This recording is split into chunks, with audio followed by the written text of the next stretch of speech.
Dedik. Deməli müəllimlər, ilk öncə hər birinizi salamlayıram. Ee, Qoy hər birimiz üçün xeyirli uğurlu olsun. Başlayırıq bu il ilk onlayn qrupla başlayıram dərsə. İnşallah ilin sonunda hər birimiz öz nəticələrimizdən sevinərik. Həm siz, həm mən. Axşamınız xeyir müəllim, necəsiz? Hər vaxt sağ olun, yaxşı olun müəllim. Siz necəsiz? Yaxşı olasınız, çox sağ olun. Hamımıza uğurlar inşallah. Amin. Amin. Deməli, müəllimlər, biz hansı ardıcılıqla dərsi keçəcəyik, nə edəcəyik? Birinci onun haqqında məlumat verim, sonra keçək dərsin izahına. Bax, biz həftənin birinci və dördüncü günləri saat 20:00-da dərsə qoşulacağıq. İndi linki ümumi bərkidəcəm. Düz indi bizə 40 dəqiqədən sonra bu dəfə atacaq. Amma növbəti dəfələrdə olmayacaq o. Eləyəcək bizi. Yəni ödəniş bu günləri ödədim əslində, amma təsdiqlənməyib hələ ki.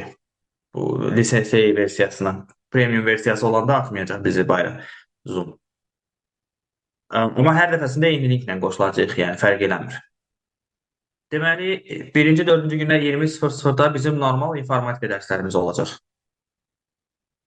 Biz müəyyən qədər mövzuları keçəndən sonra təqribən bir ay yarım vaxtımızı alacaq o. Müəyyən mövzuları keçəndən sonra həftədə bir gün əlavə olacaq və həmin günlərdə biz keçəcəyik Python. İmtahana qədər. Həmin günlərə ancaq Python alacağıq, Pythonın testləri, nə bilim, hər nə varsa Pythonla bağlı keçməli olduğumuz həmin günlərdə keçəcəyik. Həm sınaqları, həm və s. Demək, bizdə dərs sistemi belə olacaq da, təqribən saat yarım. Amma elə olur ki, bəzən çəkir 2 saat, 2 saat yarım da ola bilər. Yəni, biraz dərsin gedişatı sizin suallarınızdan asılıdır. Yəni, suallar yarımçıq qaldı və salam dayanaq, sabah davam edərik, ya növbəti dərs davam edək deyə bir şey yoxdur. Həmin mövzu, həmin günü bitiririk biz, olsa sualları. Ona görə onunla bağlı elə bir problemimiz olmayacaq. Dərsləri hər dəfəsində qayd edəcəm. Material qrupu var. Həmin material indisi dərsdən sonra əlavə edəcəm ora. Həmin material qrupuna hər birimiz əlavə olunacaq. Ora yaza bilməyəcəksiniz. Bu, indi hal-hazırda olduğumuz qrup var, müzakirə üçün o qrupa yaza bilərsiniz. Digər qrupda yazılan olmayacaq. Ancaq materiallar ardıcıl şəkildə. Çünki yoxsa qarşılıq düşür, tapa bilməyəcəksiniz linkləri. Deməli, həm materialları, həm dərs linklərini, həm videoları, hamısı orada olacaq. Demək, material olaraq nədən istifadə edəcəyik? Qoyun onları da deyək. İlk növbədə nəzəriyyə. Baxın, nəzəriyyə üçün mən nəzəriyyə kitabı hazırlamışam. İndi içimizdə bəzilərimiz var ki, artıq həmin kitab var onlarda. Elələr də var ki, yoxdur. Kim yoxdursa əldə edə bilər.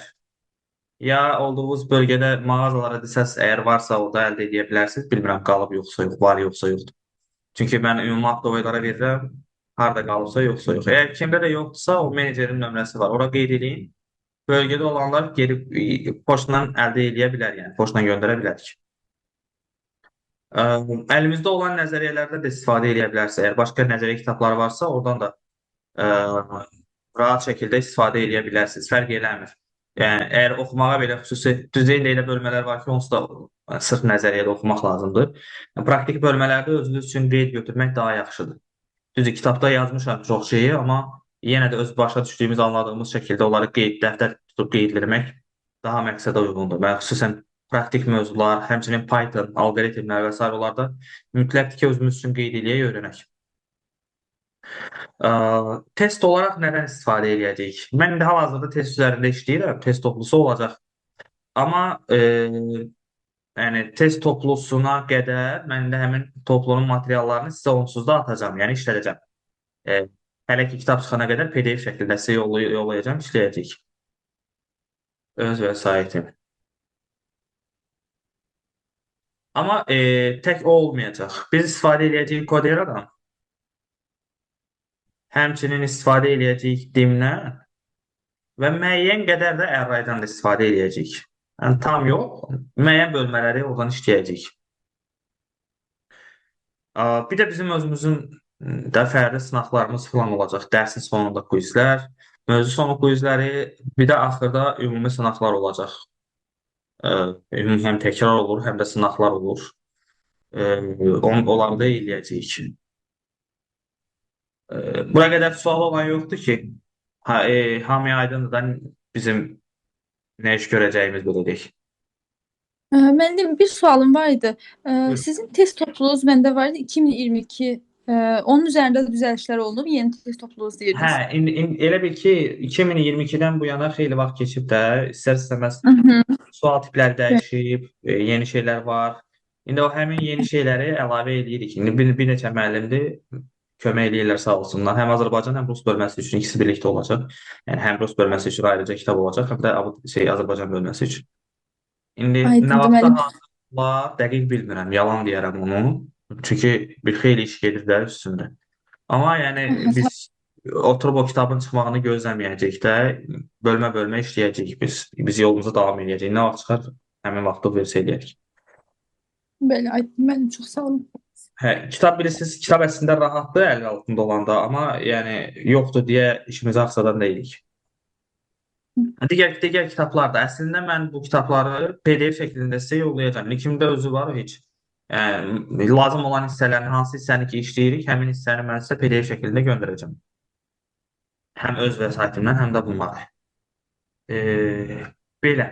Amma nəzəriyyə kitabı üçün ya hansı varsa əlinizin altında oradan oxuyarsınız, ya da digər kitabı əldə edərsiniz. Hansı sizə rahatdır o.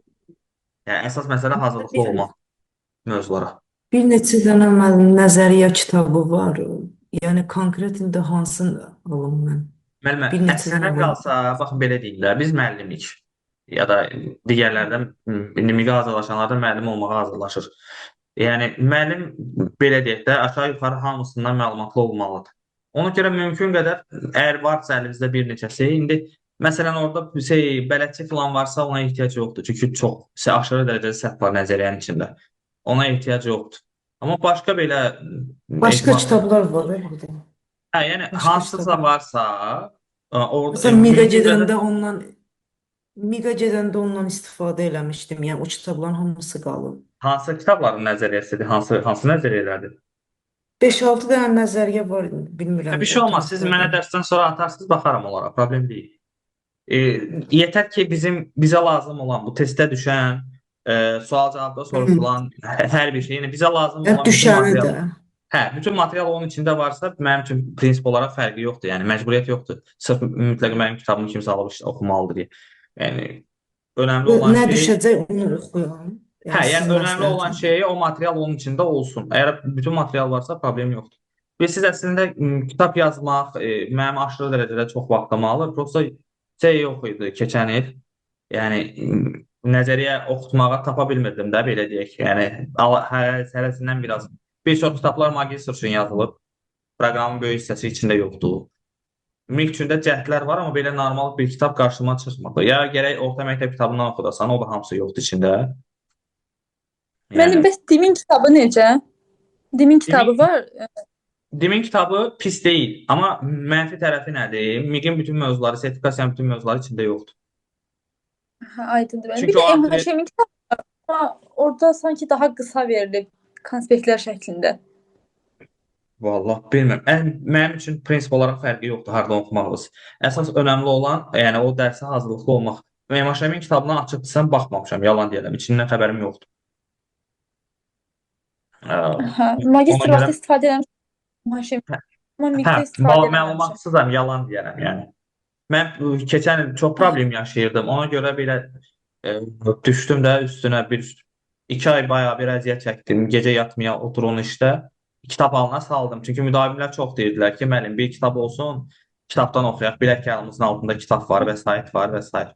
Çünki oxumağa nəzəriyyə də elədi ki, PDF də atırsan, problem yaşayır da, insan o PDF-dən oxumaq istəmir. Bəli.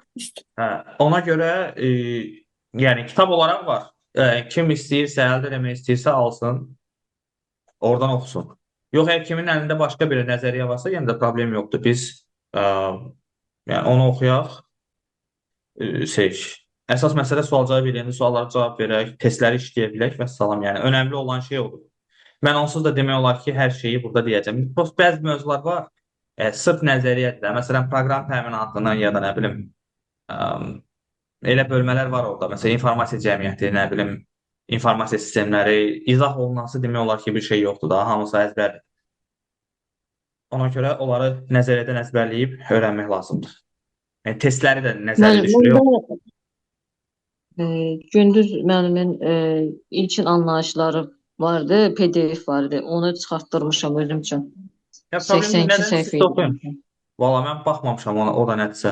Yəni, qane eləyəcəksə oxuyanda problem, özü də oxuyanda biləcəksə problem yoxdur. Yaxşı mən. Aha. Demək belə. Yəni bizim üçün önəmli olan şey o bölməni mənimsəmək, hər şeyi öyrənmək doğrudan. Nədən öyrənməyimizin elə də böyük fərqi yoxdur. Mənim açımdan elə də böyük fərqi yoxdur. Demək belə. Kitabları da dedik, nələri işləyəcək onları dedik. Hər dərsin sonunda mən sizə onları yollayacağam. Testlərin hamısını şeyə atacağam. İndi biz keçək dərslərə. İndi hansı ardıcılıqla gedəcəyik deyim. Var. İlk mövzu olacaq bizdə informasiya prosesləri. Yəni informasiya və informasiya prosesləri. Prosesləri. Sonra keçəcəyik kodlaşdırma, ölçü vahidləri. Sonra kompüter qrafikası.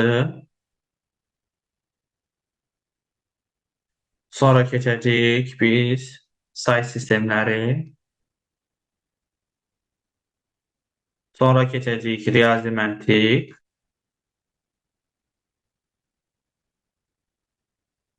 Sonra keçəcəyik alqoritmlər. Sonra artıq bax bu bölmələri keçəndən sonra biz başlayacağıq bunlarla paralel artıq Python-u keçməyə. Yəni Python-a qədər bu bölmələri bitirməliyik. Çünki onun içində bu bölmələrə aid müəyyən şeylər var, biz bilməliyik, yəni anlayışları bilməliyik. Ondan sonra Python rahat şəkildə keçə biləcəyik. Ondan sonra da yerdə qalan mövzular ardıcıl şəkildə gedəcək. Daha çox nəzəri mövzulara ən axıra saxlayacağım. Yəni sırf əzbərlənəsi, sırf nəzəriyyə olan bölmələr ən axıra qalacaq. Belə, başlayaq biz ilk mövzudan.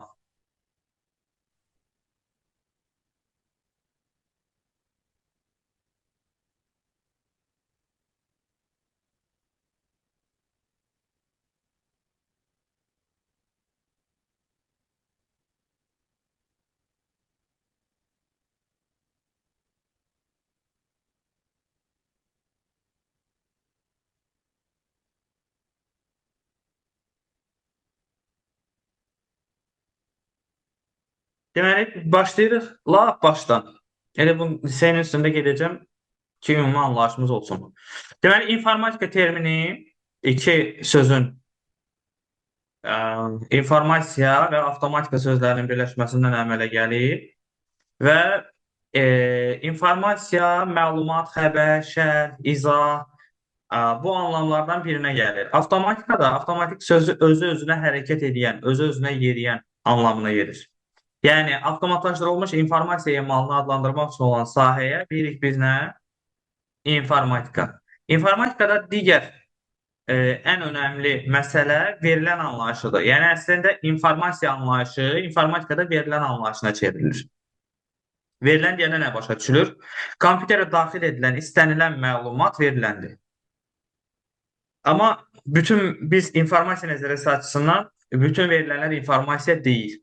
O verilənlərə informasiya deyəcəyik ki, onlar informasiyanın xassələrini ödəsin. İndi xassələrdən daha sonra danışacağıq. Deməli, verilən anlayışı, sonra gəlir bizdə nə?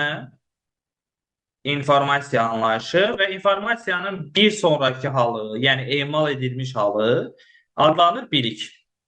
Yəni, artıq qərar qəbul etmək üçün əlimizdə olan emal edilmiş informasiya, emal olmuş verilənə deyirlər bizdə bilik. Verilənə ümumi halda bu kateqoriyalarla təyin olunur. Yəni hər bir verilənin adı olmalıdır, hər bir verilən müəyyən bir tipə malik olmalıdır, hər bir verilən müəyyən bir qiymət almalıdır. Hətta qiymət almaması belə, məsələn biz Pythonda keçəndə indi keçəcəyik onu. Məsələn yazılır non-type.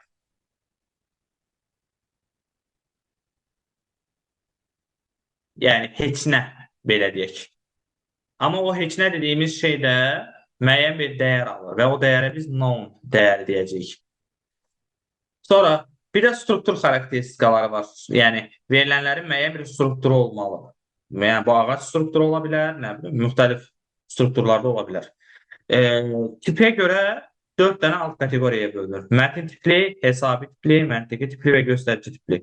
Mətin tipli verilənlər qiyməti simvollarla ifadə olunan verilənlərdir. Məsələn, nə isə yazırıq, o yazdığımız bütün məlumatlar bir mətin tipli verilənlərə aiddir.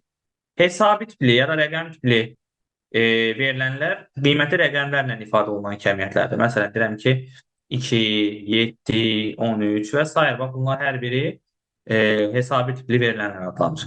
Sonra gəlir məntiqi tipli verilənlər. Məntiqi tipli verilənlər əslində nədir? İki dəyərdən birini alır bu tip verilənlər. Yəni biz onlara birinə true, birinə də false deyəcəyik. Yəni doğru və yalan. Bu iki dəyərdən birini ala bilən kəmiyyətlərə biz məntiqi tipli kəmiyyətlər deyəcəyik. Bunun haqqında, bu məntiqi tipli kəmiyyətlər haqqında riyazi məntiqi keçəndə ətraflı şəkildə məlumat alacağıq. Və göstərici tipli verilənlər proqramlaşdırmada yaddaş ünvanları ilə işləmək üçün istifadə olunan verilənlər tipidir. Və bu tip verilənlər obyektin yerini, obyektin strukturunu və s. göstərmək üçün istifadə olunur. Yəni yaddaşda harda yerləşir, hansı formada yerləşir və s. bunu təyin edir. Sonra gəlirik informatikanın tərkib hissələrinə. İnformatikanın 3 dənə əsas tərkib hissəsi var. Texniki təminat, proqram təminatı və alqoritmik təminat. Hardware, software, brainware. Biz bunlara bir də informasiya sistemləri bölməsində yenidən qayıdacağıq. Qarşımıza çıxacaq bunlar. Amma burada üstündən keçirik. Çünki bizə əsas yəni ilkin olaraq anlayışlar lazımdır. Texniki təminat qurğularla bağlı olan hissədir. Yəni əlimizlə toxuna bildiyimiz, gözümüzlə görə bildiyimiz bütün qurğuların hamısına, məcmusuna, həmçinin onların istifadə qaydalarına biz texniki təminat deyəcəyik. Proqram təminatı software, yəni yumuşaq istifadə olunur bunlar. Kompüterlərin, o aparatın işləyə bilməsi üçün mütləq ki proqramlar olmalıdır və o proqramların məcmusuna, toplusuna biz software deyəcəyik, proqram təminatı. Və ən sonuncu gəlir alqoritm təminatı, brainware. Brain beyindir və belə deyək, məntiqi əsasını, kompüterlərin məntiqi əsasını, yəni bu software hissəsinin yaradılması işini öz üzərinə götürür alqoritmik təminat. İstənilən bir məsələni kompüterdə həll eləmək üçün lazım olan hər şey alqoritm təminatında ya da brainware'də öyrənilir. Sonra gəlirik informasiya anlayışına. İnformasiya dedik nədir? Məlumat, xəbər, şərh, izah və s. Anlamlarından birinə gəlir. İndi burada bir-bir anlayışları vermişik. Verilən nədir izah elədim? İnformasiya mənası olan hər bir verilən informasiya sayılır. Məsələn, nümunə kimi bunu vermişik. İlkin anda bu heç bir anlama gəlmir. Amma desəm ki, məsələn, bu şəxsiyyət vəsiqəsinin seriya nömrəsidir. Bu artıq bizim üçün nəyə çevrilir? İnformasiyaya çevrilir.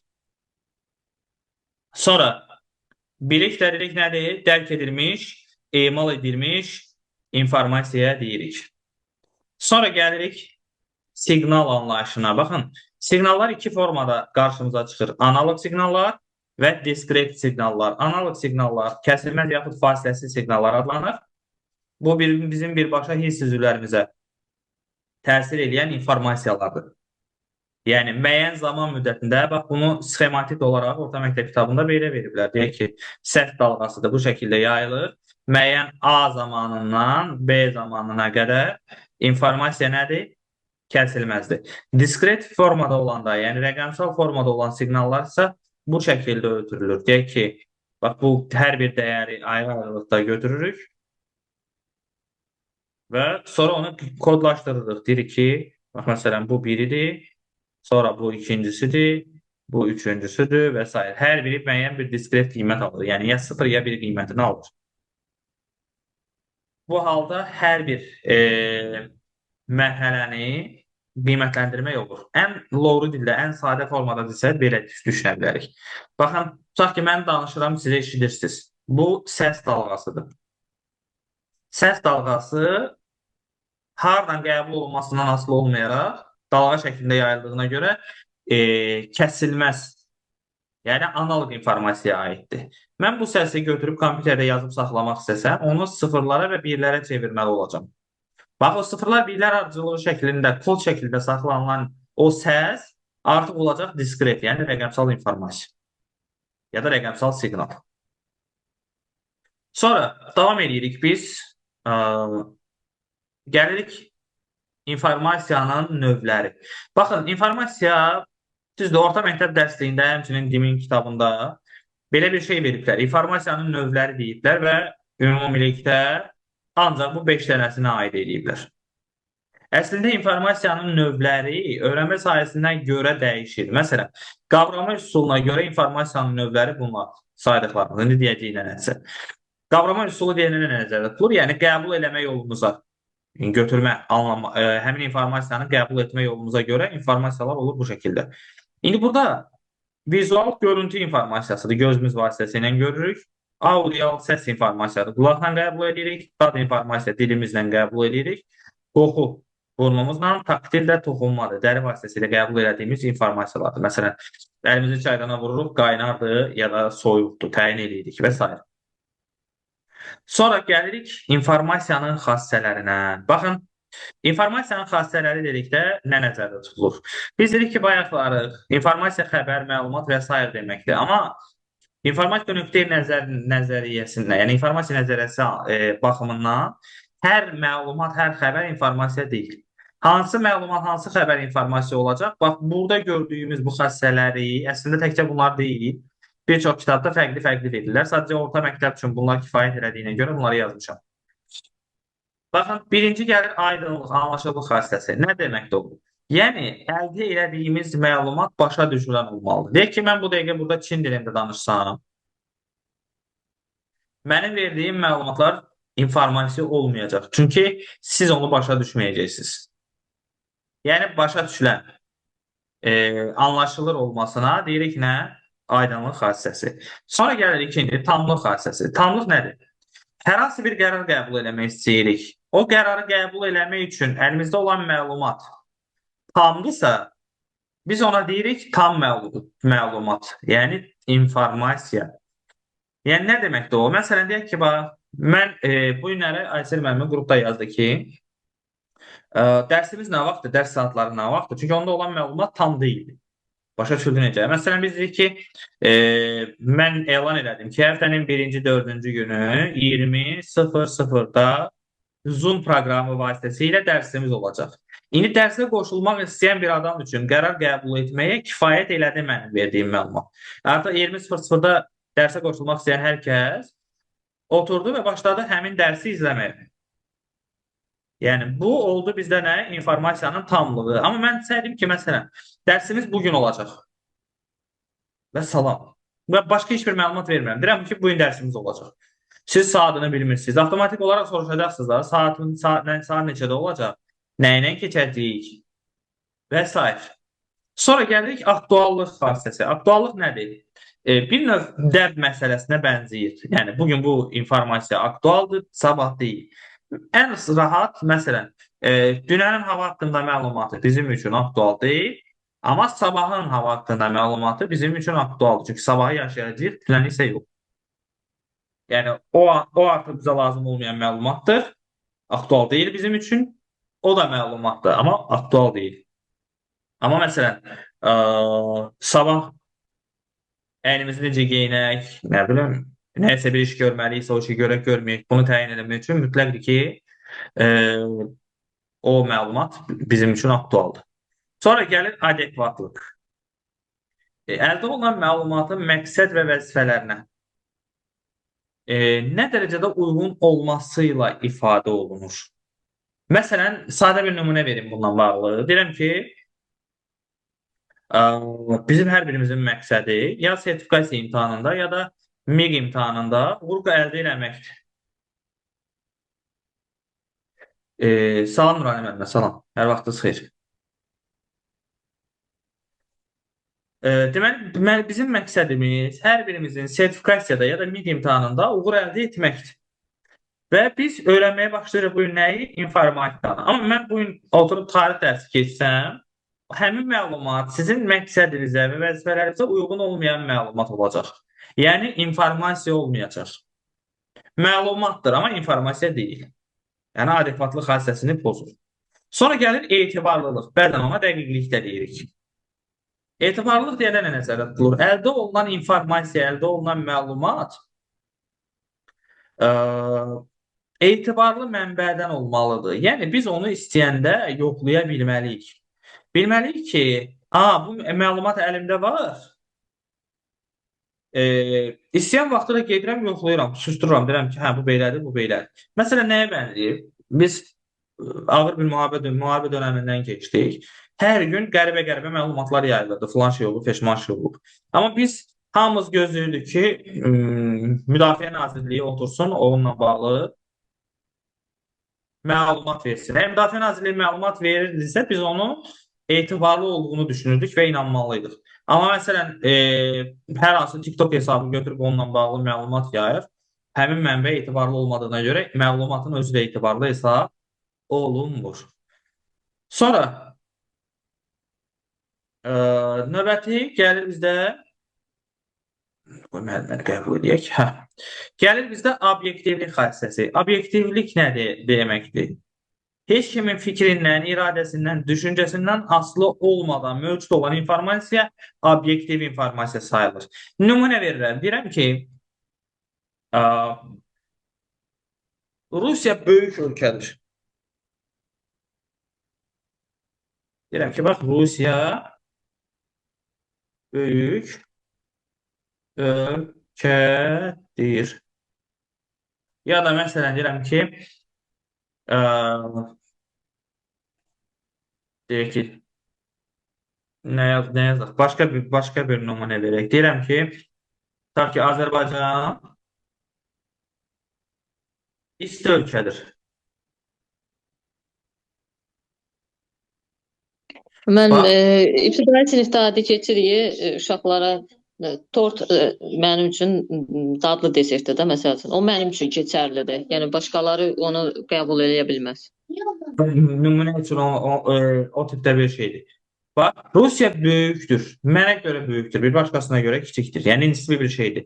Ya da Azərbaycan isti ölkədir deyəndə bu da nisbi bir şeydir. Yəni mənə görə Azərbaycan isti ölkədir. Bir başqası deyər ki, yox, Azərbaycan soyuq ölkədir. Yəni yalanlana bilən bir şey olmayacaq. Amma məsələn desəm ki, Azərbaycanda orta temperatur deyək ki 20 dərəcədir.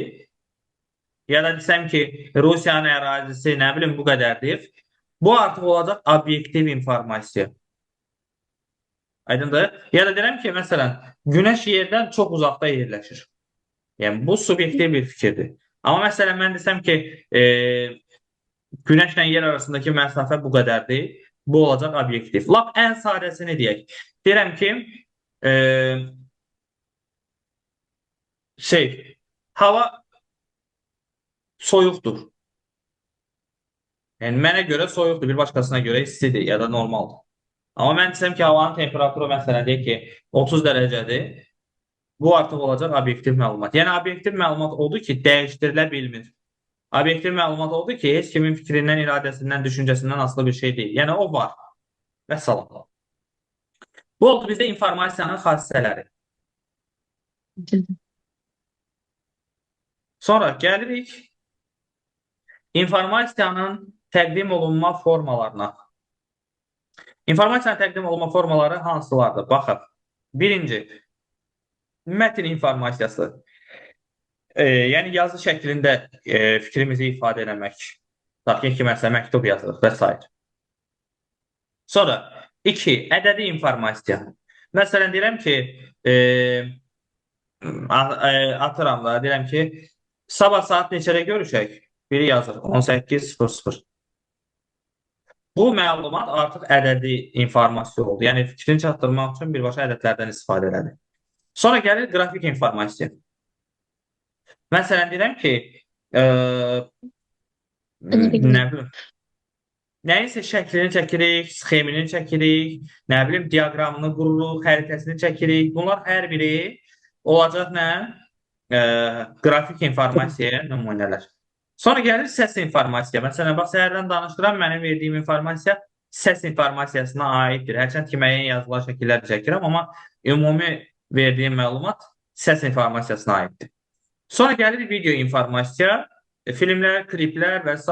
Yəni nəyinsə videosunu çəkib atırıq, onunla informasiya verməyə çalışırıq. Bu da olduğu informasiyanın təqdim olunma formaları. Yəni təqdim olunma forması dedikdə informasiyanın nəzərdə tutulan şey odur ki, başqalarına biz informasiyanı necə çatdırırıq. Sonra gəlirik informasiya prosesləri. İnformasiya prosesləri dedikdə nə nəzərdə tutulur? İnformasiyanın qəbulu, saxlanılması, emalı və ötürülməsindən ibarət olan prosesə biz deyirik informasiya prosesi. İndi informasiya prosesi dedikdə ümumilikdə nə başa düşülür? İnformasiya ilə baş verən hər hansı dəyişikliklər adlanır informasiya prosesi. Yəni biz informasiyanı müəyyən formadan müəyyən formaya dəyişdiririk. Müəyyən yerdən toplayırıq, müəyyən yerdə saxlayırıq, müəyyən yerdən müəyyən yerə göndəririk və s. Buna deyirik informasiya prosesləri. Baxın, burada informasiyanın proseslərindən birincisi informasiyanın qəbuludur. Əslində, bu orta məktəbdə belə yazırlar deyə mən də belə yazmışam. Əslində, informasiyanın qəbulu anlayışı informasiyanın ötürülməsindən sonra gələn bir şeydir. Yəni, kimsə ötürməlidir ki, biz onu qəbul edək. Amma bu normalda olmalıdır informasiyanın toplanması, qəbulda toplanmanın bir növüdür sadəcə. Aydındır? İnformasiyanın toplanması üçün artıq biz mənbələrdən istifadə edəcəyik. Bu mənbələr iki yerə bölünəcək. Təbii informasiya mənbələri və süni informasiya mənbələri. Təbii informasiya mənbələri odur ki, təbiətdə özü-özlüyündə var. Süni informasiya mənbələri odur ki, insanlar tərəfindən yaradılır və həmin o məlumatlar, həmin o informasiyalar, insanlar tərəfindən əldə olunan informasiyalar başqalarına da çatdırılır. İndi informasiyanın metodlarına aiddir bunlar. Bunları əzbərə bilmək lazımdır, şərtdir. Müşahidə, arxivlərdə və yaxud kitabxanalarda iş, informasiya sistemlərinə sorğu vermək, ölçmək və s. aiddir. Bəzən düşür. Məsələn, deyir ki, aşağıdakılardan hansı informasiyanın toplanması mərhələsinə aiddir. Bu illəri həm MİQ imtahanında, həm də sertifikasiya imtahanında informasiya prosesləri ilə bağlı suallar var idi. Xüsusən sertifikasiya imtahanında 3 dənə sual var idi informasiya prosesləri ilə bağlı. Düzdür, yəni bu birinci bölmə ilə bağlı. Düzdür, elə də mürəkkəb şeylər düşməmişdi, amma sonuc etibarı ilə yəni düşən suallar fərqi yoxdur da, yəni düşən sual hər bir halda bir sual 1 bal verir. Müddət isə 2 bal verir. Sonra gəlirik ikinci mərhələ, informasiyanın saxlanması. İnformasiyanı saxlamaq üçün, uzun müddət qoruyub saxlamaq üçün istifadə olunan vasitələrə deyirlər informasiya daşıyıcısı. İnformasiya daşıyıcılarını biz bölürük iki yerə. Rəqəmsal informasiya daşıyıcıları və qeyri-rəqəmsal informasiya daşıyıcıları. Yəni, rəqəmsal informasiya daşıyıcısı dedikdə nəzərdə tutulur, yəni informasiyanı rəqəmsal formada saxlayan qurğular, flash kartlar, sərt disklər, SSD-lər və s. Qeyri-rəqəmsal olanlarsa analog formada saxlayan qurğulara aiddir. Qurğular deməkdə vasitələrin hamısı ora aiddir. İndi bu dəqiqə proqram bizə atacaq, yəni çox güman ki, bir dəqiqə göstərir. Təkrar eyni linkdən qoşulacağıq, tamam mı? Davam edəcəyik.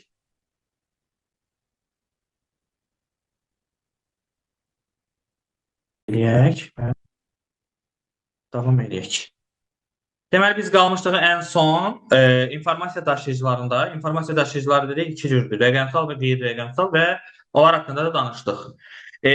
İnformasiya, baxın, bunu düzdür aparat təminatının içində də keçəcəyik, amma elə burada indidən öyrənsək daha yaxşı olar bizim üçün.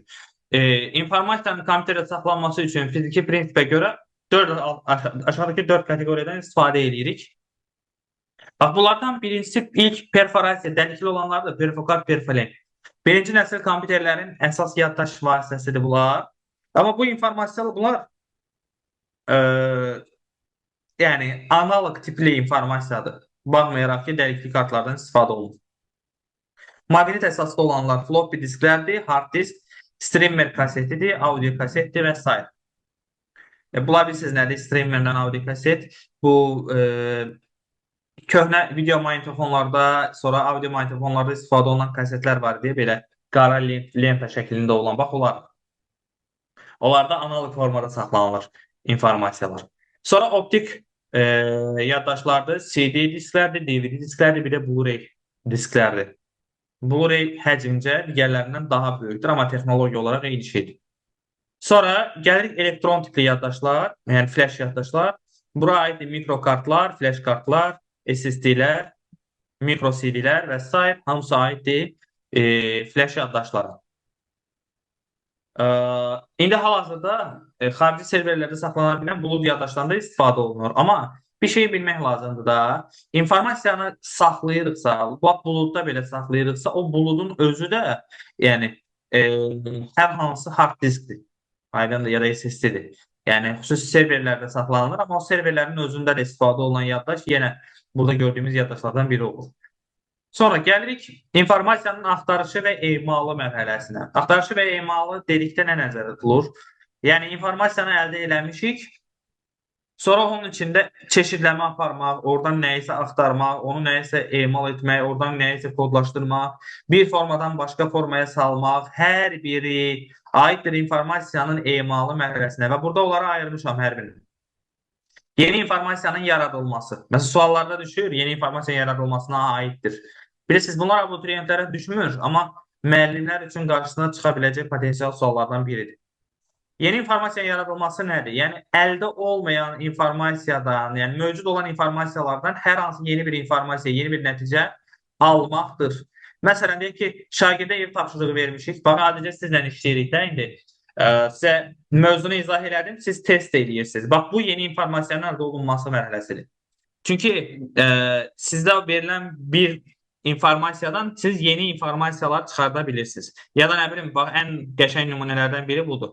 Müstəntiqin dəlillərə əsasən cinayətkarı müəyyən eləməsi. Yəni, ona heç kim cinayətkarın adını demir.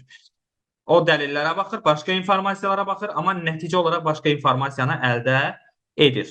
Sonra gəlir informasiyanın təqdim olunma formasının dəyişdirilməsi. Yəni, bir formadan başqa formaya çevirmək. Ən sadə nümunə tərcümədir. Yəni, bir dildən başqa dilə tərcümə eləmək aiddir buna, ya da nə bilim, bir say sistemindən başqa say sisteminə keçid. Məsələn, deyək ki, not yazısıdır, tutaq ki, veriblər, not yazısını musiqi kimi ifa eləmək və s. Bunların hər biri aiddir informasiyanın təqdim olunma formasının dəyişdirilməsinə. Çünki bir şəkildə təqdim olunur, biz onu götürürük, başqa formada təqdim edirik. Axtarış nədir? Xüsusi sorğular vasitəsilə, xüsusi açar sözlər vasitəsilə mövcud olan bazadan yeni informasiyanın axtarılmasına deyirik. Bunu əslində hər gün özümüz eləyirik zaten. Yəni, internetdə nəyisə axtarırıq, Google'da və s. Bax, bu aid informasiyanın emalına. Sonra gəlir informasiyanın çeşidlənməsi. Çeşidlənmə nədir? Məsələn, deyək ki, əlimizdə informasiyalar var. Lazımları, lazımsızları ayırırıq. Məsələn, deyək ki, tutaq ki, papkaları ayırırıq, qırmızıları bir ayırırıq, yaşlıları bir ayırırıq, ya nə bilim, insanları ayırırıq, yaşlarına görə ayırırıq, nə bilim, boylarının ölçüsünə görə, çəkilərinə görə və s. Bax, bu çeşidlənmədir. Sonra gəlirik nə? İnformasiyanın kodlaşdırılması. Kodlaşdırma deyənə nə nəzərdə tutulur? İnformasiyanın bir təqdim olunma formasından başqa təqdim olunma formasına keçid.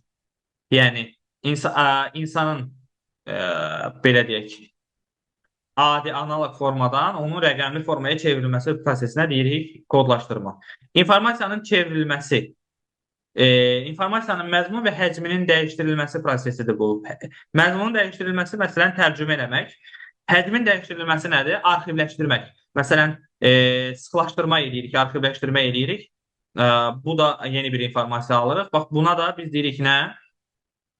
İnformasiyanın çevrilməsi. Sonra gəlir informasiyanın qorunması, şifrələnməsi.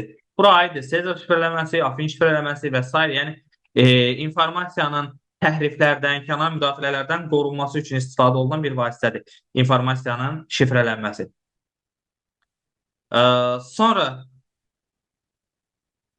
gəlirik informasiyanın ötürülməsi mərhələsinə. İnformasiyanın ötürülməsində 3 tərəf iştirak edir. İnformasiyanın mənbəyi, Rabitə kanalı, bir də informasiyanı qəbul edən tərəf. Burada bir şey də bilmək lazımdır.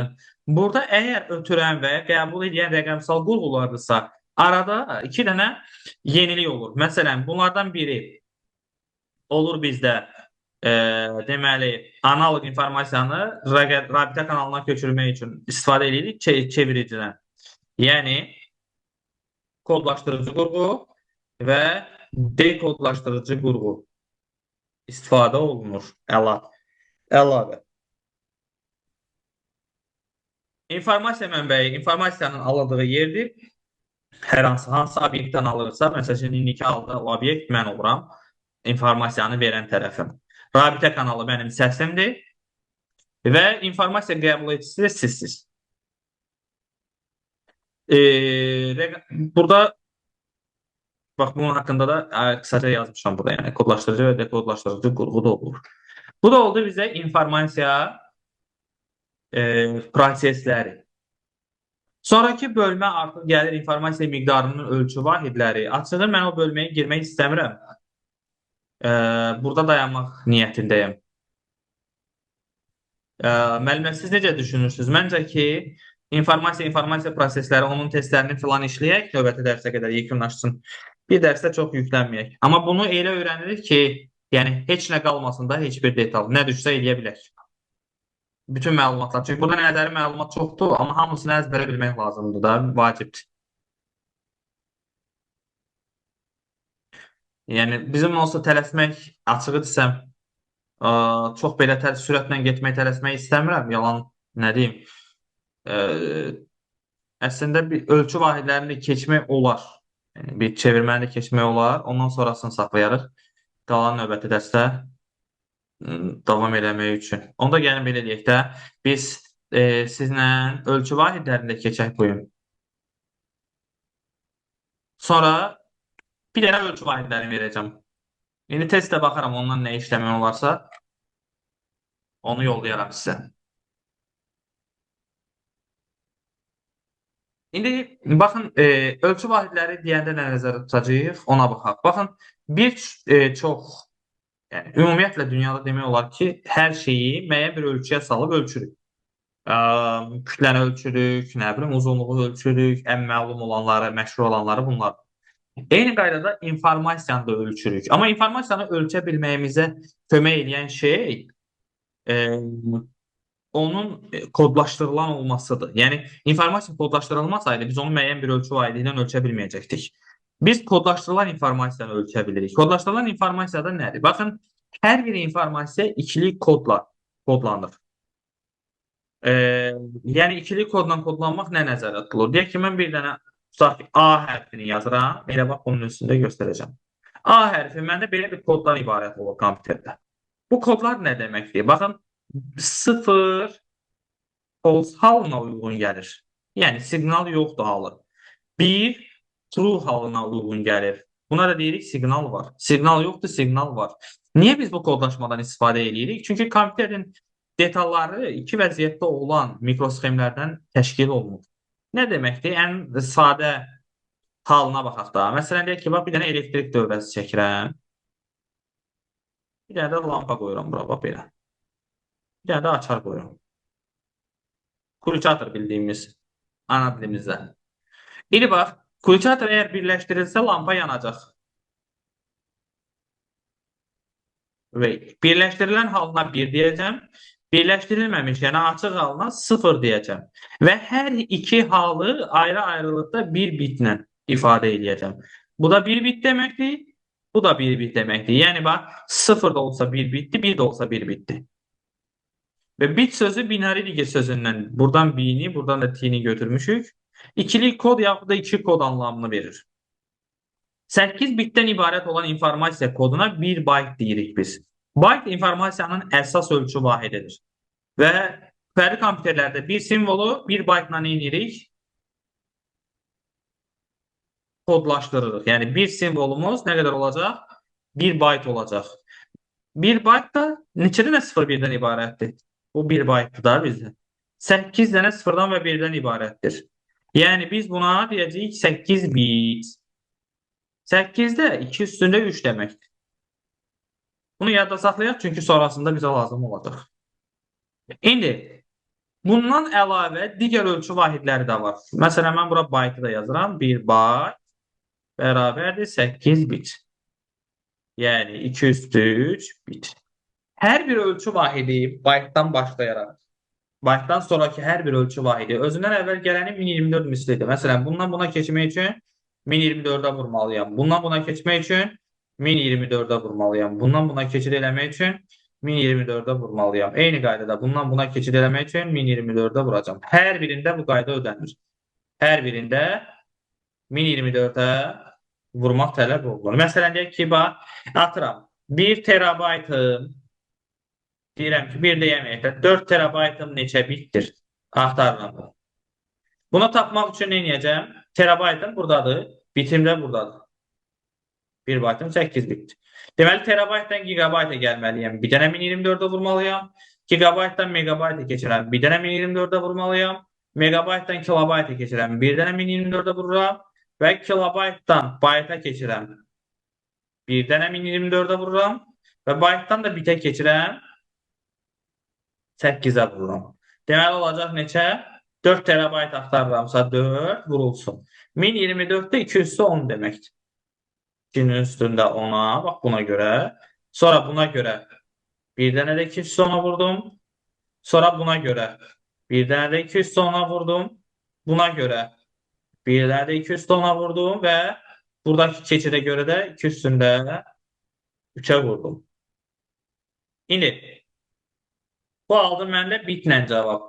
Əsaslar eyni olanda qüvvətlər toplanır. Burada 4 var. 4'ü də 2'nin üstündə 2 kimi yaza bilərəm. Yəni olacaq bu 2'nin üstündə 2 üstə gəlinsin, 10 üstə gəlinsin, 10 üstə gəlinsin, 10 üstə gəlinsin, 10 üstə gəlinsin 3. Eləyəcək neçə? 2'nin üstündə 45 bit. Yəni biz böyük ölçü vahidindən kiçik ölçü vahidinə doğru getdikdə hər dəfəsində vuracağıq 1024'ə yaxud da 2 üstündə 10'a. Kiçik ölçü vahidindən böyük ölçü vahidinə getdikdə isə belə gedəcəyik. Məsələn, deyək ki, atıram. Deyirəm ki, 2'nin üstündə 47 bit neçə terabaytdır. İndi bundan, baxın, bitdən bayta keçsəm, olacaq nə qədər? 247 bit. Bunu bayta çevirsək, olacaq 244. Aha, bayt. Sonra kilobayta çevirsəm 2 üstü 10'a bölürük. 34. Sağ ol. Yəni üstündən 10 çıxa gedirəm. Yəni kiçikdən böyüyə doğru gəldikcə hər dəfəsində neçəyə bölürəm? 2 üstü 10'a bölürəm. Sonra bu oldu kilobaytla. Sonra bunu çevirəcəyik megabayta. Bir dənə də 10 çıxacam qüvvətdən. Olacaq 2 üstü 24 megabayt. Aha, sonra 2 üstündə 14 14 gigabayt. Sonra Gigabayt. 2'nin üstündə 4 terabayt. Bax, Terabayt. bu ardıcıllığı yadda saxlamaq bizim üçün kifayətdir əslində. 2 üstü 4'də normalda neçədir? 16 deməkdir. Yəni bu 16 terabaytı verəcək. Bütün bu tip məsələlərin hamısında önəmli olan şey bizim üçün budur. İndi burada çox bu tipli məsələlər qarşımıza çıxacaq. Bizim. Bir də qoy bunu da deyək və sonra kodlaşdırma hissəsi qalacaq olsa gələn dərsə. Bax, bəzən ölçü vahidlərindən biz kilobitdən, megabitdən, gigabitdən də istifadə edirik. Və bu ən çox harda istifadə olunur?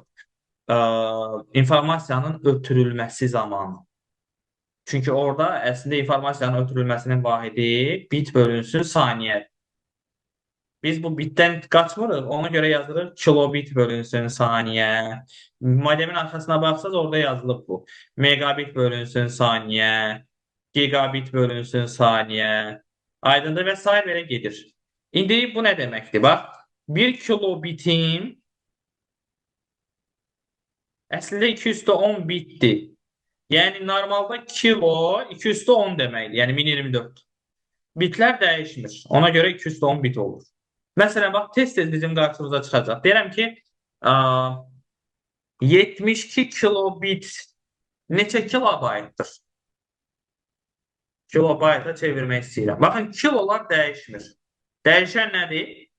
Bitdən bayta, baytdan bitə keçid. Deməli, bitdən bayta keçəndə nə etməliyik? 8-ə bölürük. Çünki 1 baytı 8 bitdi, düzdür? Yəni kilobitdən kilobayta keçsəm nə edəcəm? 8-ə böləcəm. Kilobaytdan kilobitə keçsəm nə edəcəm? 8-ə vuracam. Tam başa düşüldümü? Məsələn, 72 kilobitim necə kilobaytdır desəm, 72-ni vuracam, böləcəm 8-ə, olacaq 9 kilobayt. Tərsi olsa, məsələn, deyirəm ki, 6 kilobaytım. Neçə kilobitdir? 2 üstə 3'e vururuq burada. 8-ə vuracağıq. 6-nı 8-ə vursaq, 48 kilobit. Çok. İndi məsələn, başqa bir şey verirəm. Deyirəm ki,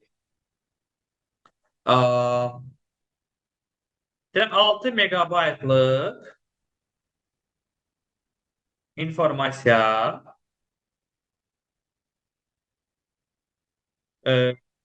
saniyədə deyək ki 12 kilobit sürətlə ötürülərsə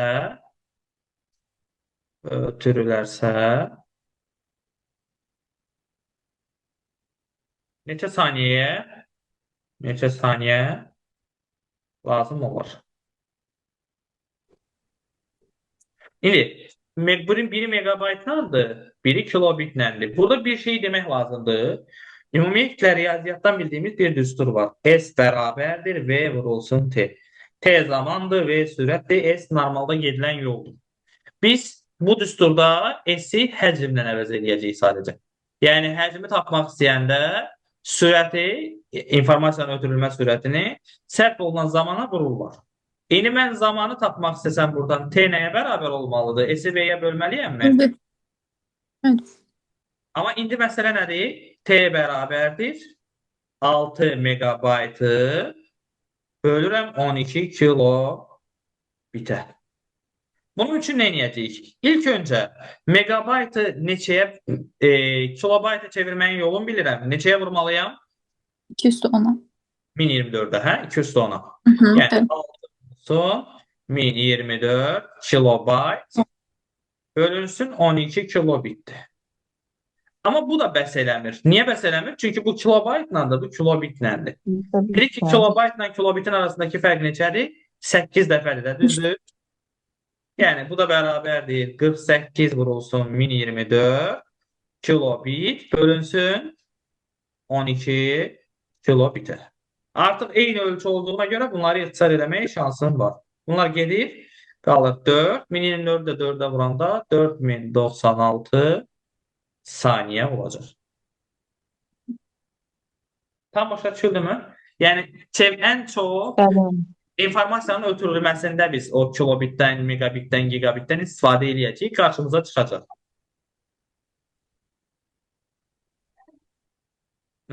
Aydındır. Bu da oldu bizdə kilobit, gigabit, megabit və s. onun çevrilməsi yolları. Fərqi yoxdur. Hansı verirsə versin.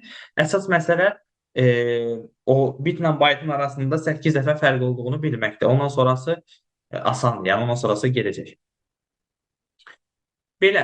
Bura qədər aydın olmayan nəsə bir şey varmı ki, məsəl? Ümumiyyətlə lap başdan danışdıqlarımızdan üzü bura qədər. Başa düşülməyən, aydın olmayan, qaranlıq qalan məsələ. İlkin anlayışlarda başa düşdüyümüz bir şeydir. Əsas hesablamalarda mən biraz çətinlik çəkirəm inşallah. Başa düşdükcə gedim. Testlərini işləmək lazım olacaq. Testlərini işlədikcə qarşımıza çıxacaq. Tapşırıqları verərsiniz mənim haranı işləmək lazımdır, işləyək. Sizə tapşırıqları hardan işləmək lazımdırsa onu yollayacağım qrupa. Sonra nə deyəcəkdim mən sizə? Əlavə kiminlə sualı varsa, məlumat istəyirsə və s. ya qrupa, ya şəxsiyə yaza bilər. Problem yoxdur, məlumat verərəm. İnşallah, həm də bu günləri dərsin bu qaydını da yollayacağım sizə, videosunu, YouTube linki kimi atacağım qrupa. İndi sizə link atacağım qrupa, material qrupu. Ya mən ataram, ya menecer atar, bilmirəm indi. Hamınız qoşularsınız oranın material qrupuna. İndi inşallah oradan olacaq.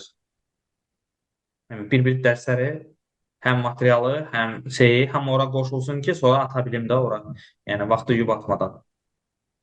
Çünki Mənim o köhnə ilə qrupda mən var idim orada çıxmamışam sizin heç bir qrupdan. yox, o köhnə qruplarda çox adam var. O, həm də hamı köhnə qrupda olanlar deyil də, burada artıq yeniyik. Ona Hə, görə yeni başa düşdüm.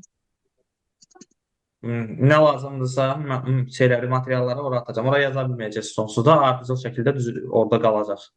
Həmişə daima. Oldu. Elə İstədiyiniz yaxşıdır ki, vaxt baxa qarışmasın bilərsiniz. məsələlərlə. Hə, yoxsa qarmaqarışıqlığı çox olur. Söyləmək olmur. Baxmaq olmur. Belə.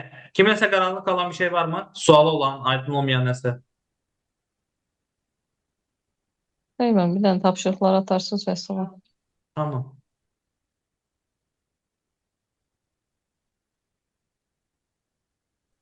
Oldu. Əgər heç kimdə sual yoxdursa, bu günü yekunlaşdıraq. Allahın izni ilə növbəti dərs həftənin birinci günü olacaq. İnşallah birinci gündən. Orta qədər artıq testləri işləmiş olarıq. Davam eləyəcək dərslərə. Oldu mənim keçən sayı. Oldu mənim. Buyurun. Çox sağ olun. Gecəniz Oldu mənim. Sağ olun. Sağ olun.